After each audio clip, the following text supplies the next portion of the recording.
Despite our best efforts, only 5% of the plastic that we send to recycling will actually be efficiently recycled. And about 85% of our recycled plastic will go straight to our landfills.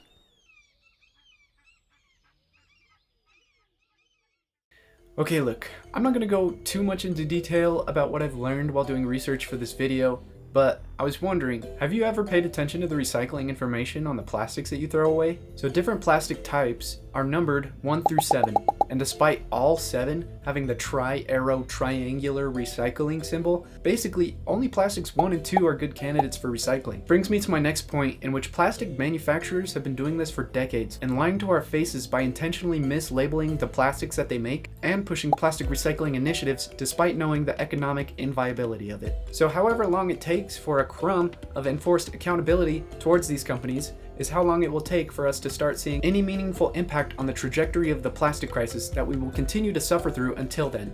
And yes, we will suffer, because one of the solutions to an abundance of plastic is to burn it, which obviously will release toxic chemicals into our environment and cause things like cancer, lung disease, memory loss, among many other symptoms. Along with burning, another solution that we came up with is to send our plastic waste to poor countries who never really had the means to recycle the plastic in the first place. And now as time goes on, the amount of countries that are accepting our plastic waste is decreasing, and in the meantime, plastic production is expected to double or even triple by the year 2050. Obviously, it's going to take a lot of work to pull us out from our single-use plastic dependency. This video is not an attempt to solve that. But maybe there's a way I can inspire or help others cut back on their single-use plastic waste by targeting one of the leading contributors to it. If you don't trust your tap water or have a hassle-free water filtration system in your house, then you probably either buy single-use plastic water bottles, one of the leading contributors to plastic waste, or you use reusable 5-gallon jugs of water. There are pros and cons to each of these,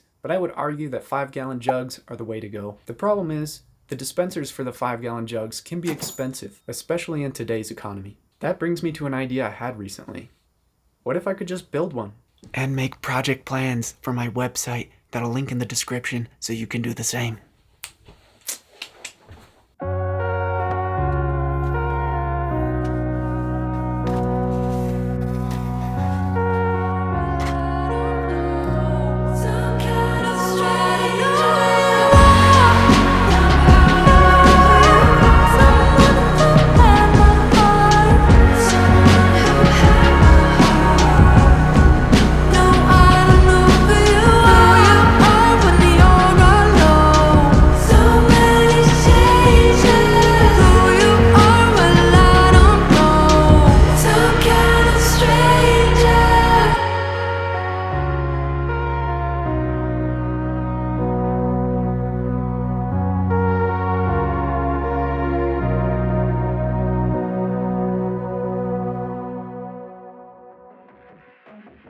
Let me show you what I got.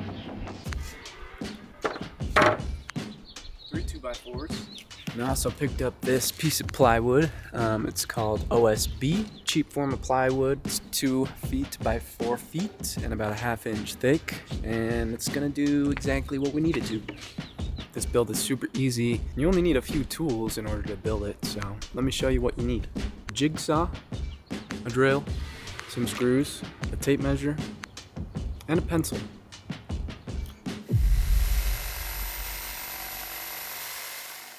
So what I'm gonna do first is cut out the legs, and I like to use a speed square, one of those quality of life tools.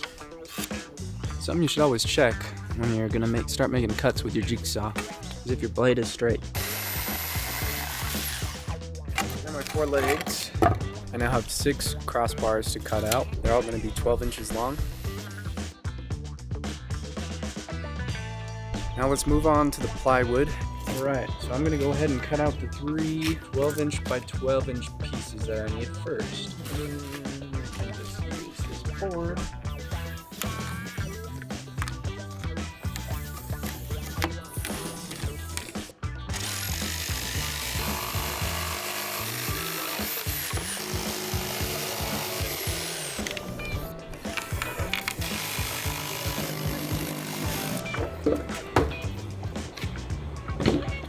So what we need is a 10 3/4 inch hole on this one. This is the bigger 15 by 15 piece. And then we need a 5-inch hole in one of these 12 by 12 pieces. First, let's find the center. So it's gonna be 7.5. Just keep making points around until you end up with a circle. Okay, you can see my lines. All you have to do next is pretty much just trace that and then cut it out. Now I need a 5-inch one for this one. Boom, done. 5-inch circle. Can you see it? I'm gonna show you a secret technique. Be careful when you do it.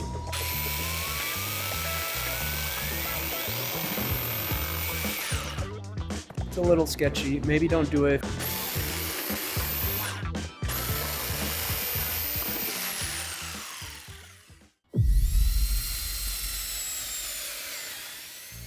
What I'm going to start with is drilling the pilot holes. Pilot holes just ensure that the wood isn't going to split when we drill our screws into it. Somewhere near the center, doesn't have to be perfect.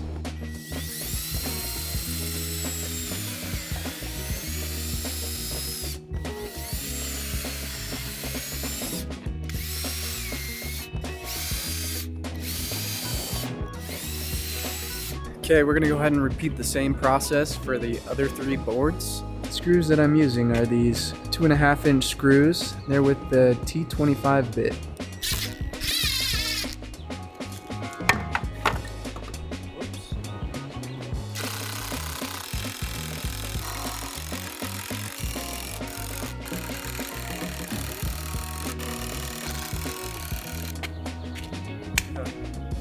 Yeah, I did it. I'm using new screws for this.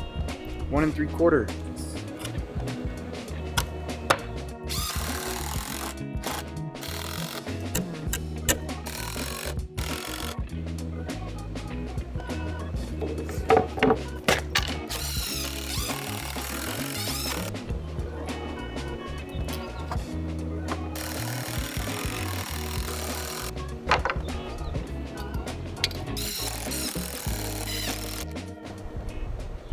Not perfect by any means. There's quite a few gaps. Overall, I think I did a pretty good job with just using minimal tools. Obviously, you can get those gaps much tighter if you use bandsaw, chop saw, all that good stuff. It's gonna do what we need it to do. You might be thinking to yourself, how the heck is that gonna work? Well, I found these things on Amazon, and all they are just little valves that screw onto the top of the 5-gallon bottles. These things are pretty cool. If you end up doing this project, I'll leave an affiliate link in the description if you feel like supporting me for free. Let me show you.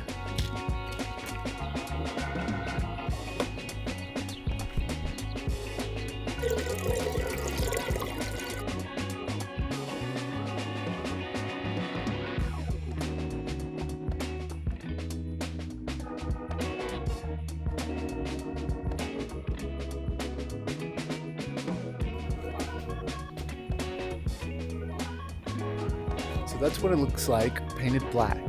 And this is what it looks like stained in Danish oil.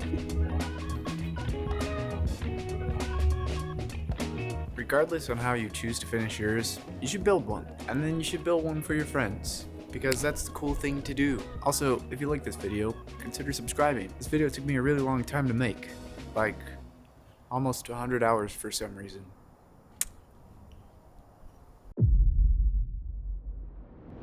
For the average person, it isn't about what our food packaging is made out of, it's about convenience. And as long as there aren't any restrictions or consequences for plastic production, this cycle will continue over and over again, like a repeating cycle, like a recycle. But not recycling.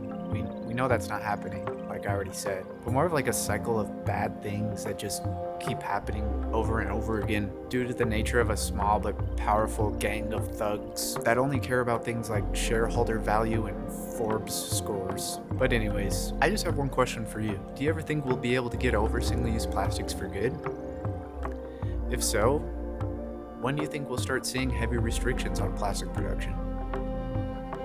Leave your thoughts down in the comments.